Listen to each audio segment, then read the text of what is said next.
अब चुनाव चिन्ह क्या है बोलिए? कमल का फूल है ना? कौन सा है?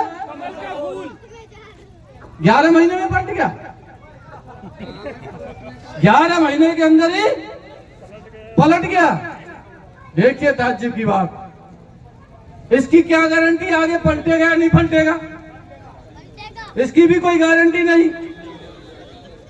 और आपके बीच में और एक केटली वाली खड़ी हो गई थी, क्या नाम था उसका?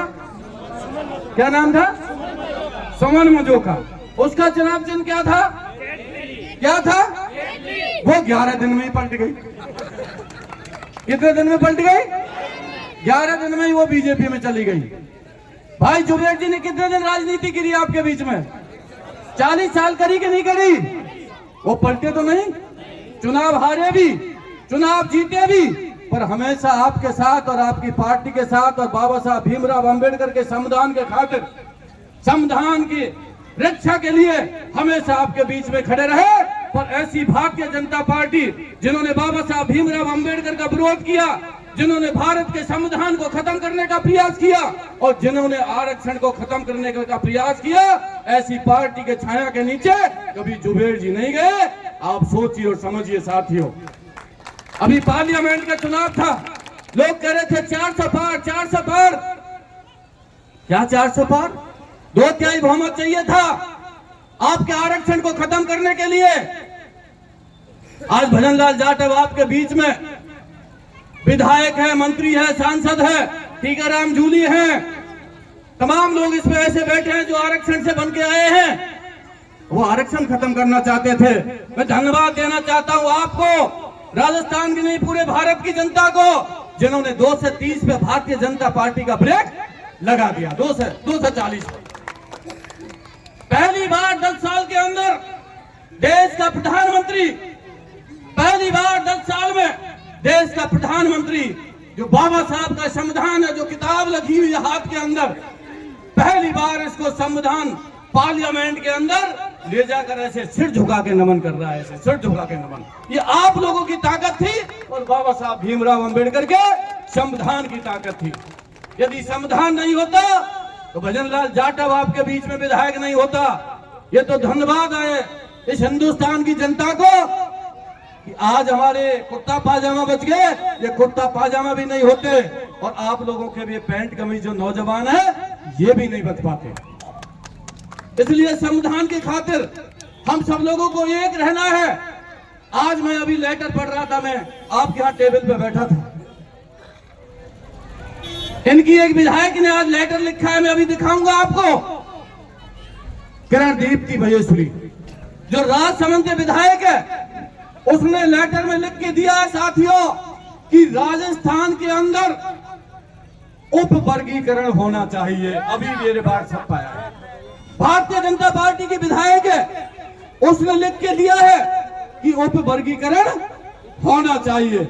इसका मतलब हम भाई भाई से लड़े, हमसे भाई भाई को लड़ाने का काम किया जा रहा है। तमाम एजेंसियां भेज दी, हमारे आरक्षण को खत्म करने का प्रयास किया जा रहा है। साथियों, मेरा हाथ जोड़ के निवेदन है, यदि आप लोग दिल से प्यार करते हो, भजनलाल जाटव के मान सम्मान खातिर के लिए मुझे यहाँ पर्यवेक्षक लगाया है, इलेक्शन पर्यवेक्षण लगाया है भाई टीकाराम जूली के खातिर। आने वाली 13 तारीख को ये हमारे बेटे के समान, भाई के समान, जिसको कोई ज्ञान नहीं आज तक, जिसका मासूम चेहरा, जिसको पता नहीं था कि इस दुनिया में इसका बाप नहीं रहेगा, मां चुनाव से बाहर नहीं आएगी घर से, आज हमारे बीच में बैठा है। मेरा हाथ जोड़ के आपसे विनम्र अपील है, एक एक वोट 13 तारीख को हाथ के पंजे पर लाइन लगाकर, बटन दबाकर भारी बहुमत से जिताओगे नहीं जिताओगे? बताओ, बोलो, जिताओगे नहीं जिताओगे? मेरा आपसे हाथ खड़े करके बताओ, और नहीं तो मैं समझ लो आपसे नाराज हो जाऊंगा। मैं पहले बता रहा हूं, और ये वोट आर्यन को नहीं, ये भजनलाल जाटव को वोट है। ये भजनलाल जाटव की मान मर्यादा प्रतिष्ठा का सवाल है, और ये मेरा सवाल नहीं है, मेरी इज्जत नहीं है। ये आने वाली पीढ़ी का चुनाव है, आपके भविष्य का चुनाव है, आपके मान सम्मान का चुनाव है। सभी जोत मनमुटाव हो सकता है, आपस में भेदभाव हो सकता है, आप छोड़िए लोभ और लालच कह के आप भजनलाल जाटव और टीकाराम जूली के नाम पर भाई को जिता के भेज दीजिए, और मैं आपको विश्वास दिलाता हूं इससे हाथ पकड़कर आपका काम कराऊंगा, हाथ पकड़कर। और नहीं करे एक बार, मान लेना नहीं करे तो फिर चुनाव आ रहे हैं 4 साल बाद, आप जो करना हम आपके बीच में नहीं आएंगे। एक बार इसको जिताना बहुत जरूरी है। एक एक वोट भाई जुबेर जी के श्रद्धांजलि के रूप में आपको देनी है। एक वोट एक श्रद्धांजलि। प्रत्येक घर से मैं माता बहनों से भी निवेदन करना चाहूंगा, आप उस दिन खाना बाद में खाना, पहले मतदान करना, जिससे उस हमारी महान शक्ति के आत्मा को शांति मिल सके।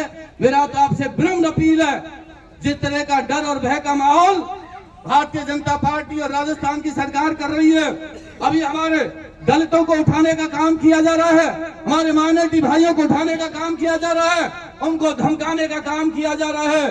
अरे भारतीय जनता पार्टी के लोगों, आप में हिम्मत रही, ये बाबा साहब भीमराव अंबेडकर के अनुयायी है, आपकी पुलिस से डर जाए। इन्होंने 2 अप्रैल को भी काम करके दिखाया और 21 अगस्त को भी आपकी पुलिस से डरने वाले व्यक्ति नहीं है। क्या डरा धमका रहे हो आप लोग? थाने में बंद कर रहे हो, बुला रहे हो, ओलेक्स का फलाने का, दलितों को धमका रहे हो। डरने की जरूरत नहीं है, इनमें हिम्मत नहीं है कि हमारे किसी भी कार्यकर्ता को हाथ लगा दें। आप चिंता मत करना, टीकाराम जूली जी तो यहाँ रहेंगे 13 तारीख तक, मैं भी यहाँ रहूंगा। पर एक विचारधारा, एक इलेक्शन एजेंट का नियम है कि 11 तारीख को 5 बजे में छोड़ना पड़ेगा।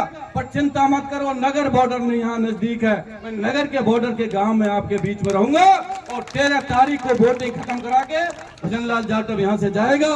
मेरा आपसे विनम्र अपील है, हाथ जोड़ के, आपका भाई और आपके बेटे के हाथ मजबूत करना चाहते हो, एक एक वोट देना है। दोगे नहीं दोगे? बताइए आप लोग, अरे भाई बताइए ना नौजवान साथियों, दोगे ना वोट? और नहीं देंगे तो मेरी नाराजगी रहेगी। मैं फिर कह रहा हूँ आपसे, आपके एक बुलावे के बीच में आपके आ जाता हूँ, एक वोट भी इधर उधर दाएं बाएं हो गया तो यो समझो भजनलाल जाटव का नुकसान होगा, आर्यन का कोई नुकसान नहीं होगा। आप सबको मेरी तरफ से ढेर सारी बधाई, शुभकामना। आप हमेशा प्यार, सम्मान, आशीर्वाद देते हैं और जैसा प्यार आप लोग देते हैं, मैं रामगढ़ और धौली मेरे इस दिल में बसती है। जब कोई रामगढ़ का आदमी मिलता है और रामगढ़ के लोग मेरे पास आते हैं, कभी मैं किसी काम की मना नहीं करता हूं। चाहे मैं सरकार में रहा, सरकार से बाहर हूं, यहाँ पर लड़ाई टीकाराम जूली लड़ेंगे और दिल्ली में आपका बेटा, आपका भाई भजनलाल जाटव पार्लियामेंट में लड़ेगा, आपके आरक्षण को कतई नहीं आने देगा। बहुत बहुत धन्यवाद। जय भीम, जय भारत, नमस्कार, धन्यवाद।